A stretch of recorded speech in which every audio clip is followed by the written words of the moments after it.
करण्यात आला आहे तो रास्ता आहे। या देशाचे प्रधानमंत्री नरेंद्र मोदी 24ची निवडणूक व्हायच्या आधी तेलंगणामध्ये त्यांनी भर सभेमध्ये उपवर्गीकरणाच्या समर्थनाची बाजू मांडली आहे।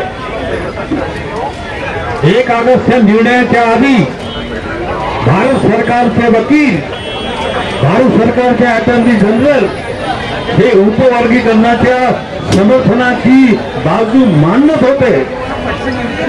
यामागे राजकीय कट नाहीये असं आपण म्हणू शकत नाही। मुद्दा असा आहे की जो जागेपणा संबंध देशात किंबहुना नागपुरातही जो जागेपणा इथे दाखवला, रस्त्यावर लोक आले, लोकांनी ताकदीनं या निर्णयाच्या आम्ही विरुद्ध आहोत हे ठामपणे सांगितलं। हे उद्याचं भविष्य सुरक्षित करणारं पाऊल आहे। त्याचं अजिबात आपण आज इथे छोट्या मोठ्या घटना घडत असतात, अरे आमचा जन्म या ठिकाणी असाच झालाय, मी त्या सरन्यायाधीश दिशाचं नाव घेणं उचित समजत नाही, परंतु ते निर्णयामध्ये असं म्हणतात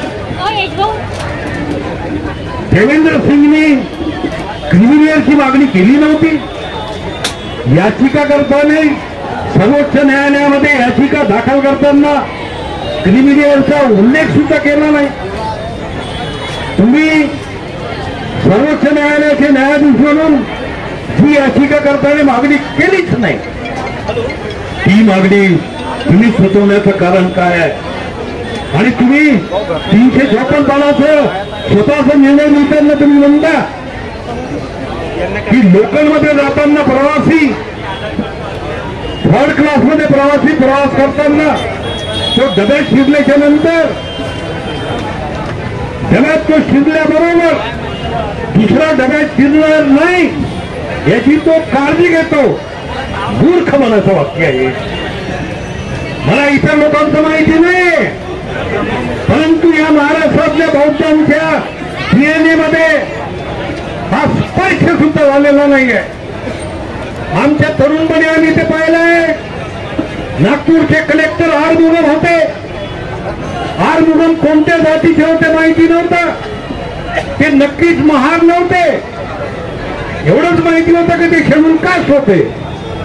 या शहरातले खासदार अविनाश पांडे त्यांनी आरमुगमला थापड मारल्याबरोबर संबंध नागपूरचे बौद्ध रस्त्यावर येऊन नागपूर बंद केलं होतं। बौद्धांनी कधीही जातपात केलं नाही।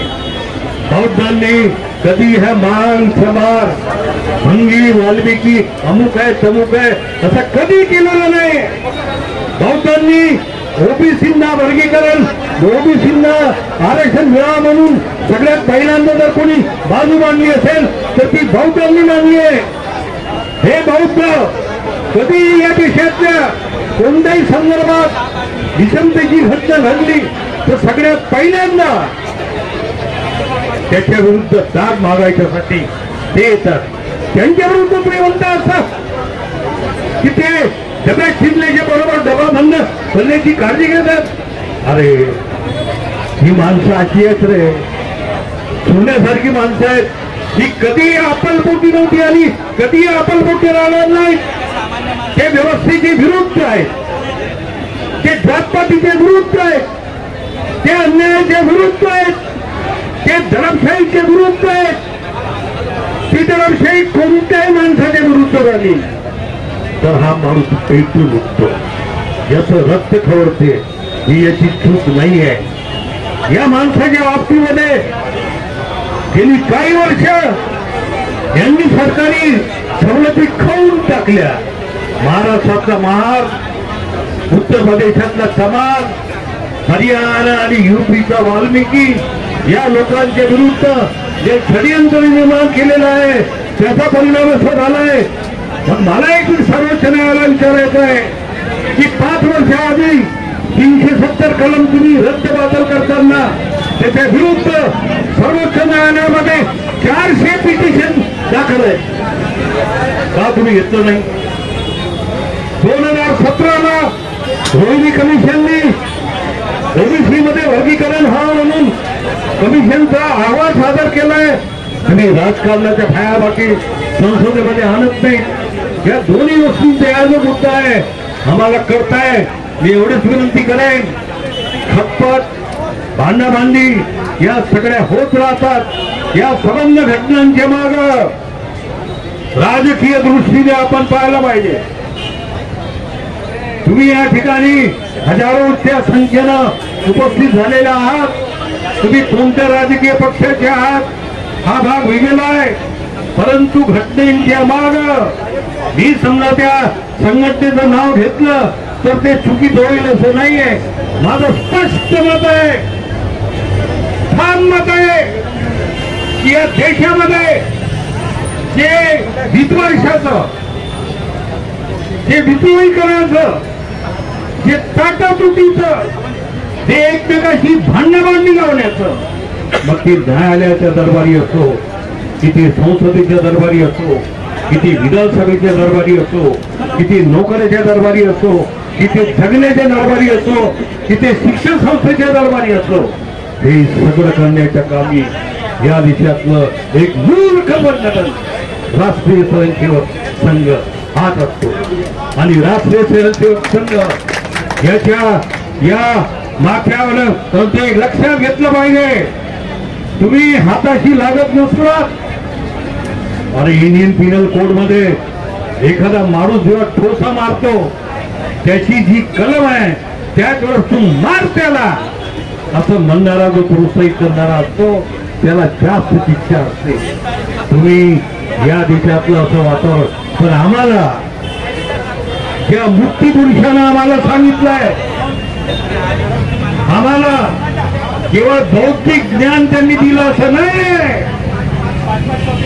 आम्हाला डावपेच करतात, आम्हाला तुमचे डावपेच समजतात. ही तुमची मरणप्राय घटना राहणार आहे. या देशातल्या लोकांना मोठ्या संख्येनं हे डावपेच कळत नाही, ही त्यांची जमेची बाजू झाली आहे. शेवटी जाताना तुम्हाला एवढं सांगेन की एक राजकीय पक्ष 2014ला 31% मतं घेऊन तो सत्तेवर आला. तोच पक्ष सेव्ह मेरिट सेव्ह नेशन केलं. त्याच पक्षाने आता हिंदू मार खाणार नाही जय श्रीरामचा नारा लावून हिंदूंना कट्टर केलं. त्याच पक्षाने आर्थिक दृष्ट्या अनेक नको ती धोरणं संसदेला न विचारता 44 कायदे 4 केले, 1500 कायदे रद्दबातल करून टाकले, अनेक गोष्टी न विचारता अधिसूचना काढून टाकल्या आणि एका श्रीमंत वर्गाला तुम्ही कायमची मतपेटी केली आणि 2019ला तुम्ही 37% मतं घेऊन निवडून आले. 2024ला तुमचा भ्रमनिराश झाला. आम्हाला एक करताय 40% किंवा 42% मतपेटी पक्की करण्याच्या नादात काही मतपेटी तुम्ही अधिक पक्की करण्याची जी खेळी करत आहात, मातंग भावांच्या लक्षात ते आलं नाही आहे. त्यांना असं लागतं की आमच्या सगळ्या सवलती हेच खातात. कोणी कोणाच्या सवलती खात पीत नाही, कोणी कोणाचा विकास आणि उन्नती अडवत नाही आहेत, परंतु त्याच्या मागचे अरे अण्णाभाऊ साठे त्यांनी स्वतःची फकीरा कादंबरी बाळासाहेब आंबेडकरांना अर्पण केली. अण्णाभाऊ साठे यांनी बुद्धाची शपथ नावाची कथा लिहिली. अण्णाभाऊ साठे हे स्वतः बाबासाहेबांना मानत होते. आज तुम्ही बाबासाहेबांच्या समकक्ष अण्णाभाऊ साठे यांना उभं करण्याचा काहीदा प्रयत्न असेल. बाबासाहेब हे मुक्ती पुरुष म्हणून होते, ते कोणत्याही जातीचे जात पुरुष म्हणून कदापिही नव्हते. या लढ्यामध्ये या सगळ्या गोष्टींचे कंगोरे आपण लक्षात घेतले पाहिजे. हा जो जनसमूह इथे आलाय, दिस इज नॉट रिएक्शन, ही प्रतिक्रिया नाही, ही दखल आहे.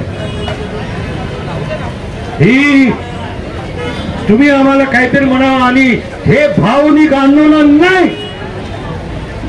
ही सुरक्षिततेच्यासाठी केलेलं ठोस पाऊल आहे.